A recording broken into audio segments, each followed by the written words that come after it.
ಪ್ರಿಯರೇ, ಯೇಸು ಕ್ರಿಸ್ತನ ಪರಿಶುದ್ಧ ನಾಮದಲ್ಲಿ ವಂದನೆಗಳು. ಈ ದಿನದ ದೇವರ ವಾಕ್ಯ 2 ಕೊರಿಂಥದವರಿಗೆ ಬರೆದ ಪತ್ರಿಕೆ 1 ಅಧ್ಯಾಯ 4 ವಾಕ್ಯ. ನಮಗೆ ಸಂಭವಿಸುವ ಎಲ್ಲ ಸಂಕಟಗಳಲ್ಲಿ ನಮ್ಮನ್ನು ಸಂತೈಸುತ್ತಾನೆ.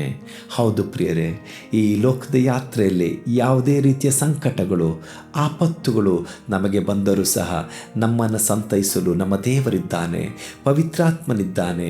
ಹಾಗಿರೋದ್ರಿಂದ ಕಷ್ಟ ಸಂಕಟಗಳಲ್ಲಿ ಹಾದು ಹೋಗುತ್ತಿರುವಂಥ ಪ್ರಿಯರೇ, ಪವಿತ್ರಾತ್ಮನನ್ನು ಆತುಕೊಳ್ಳಿರಿ. ಈ ವೇಳೆಯಲ್ಲಿ ನಾವು ನಿಮಗಾಗಿ ಪ್ರಾರ್ಥಿಸುತ್ತೇವೆ. ಕಷ್ಟ ಸಂಕಟಗಳಲ್ಲಿರುವ ನಿಮ್ಮನ್ನು ದೇವರಾತ್ಮನು ಸಂತೈಸಲಿ, ದೇವರಾತ್ಮನು ನಿಮ್ಮನ್ನು ಬಲಪಡಿಸಲಿ. ದೇವರ ಸಮಾಧಾನ, ಸಂತೋಷ ನಿಮ್ಮನ್ನು ಬಲಪಡಿಸಿ ನಡೆಸಲಿ.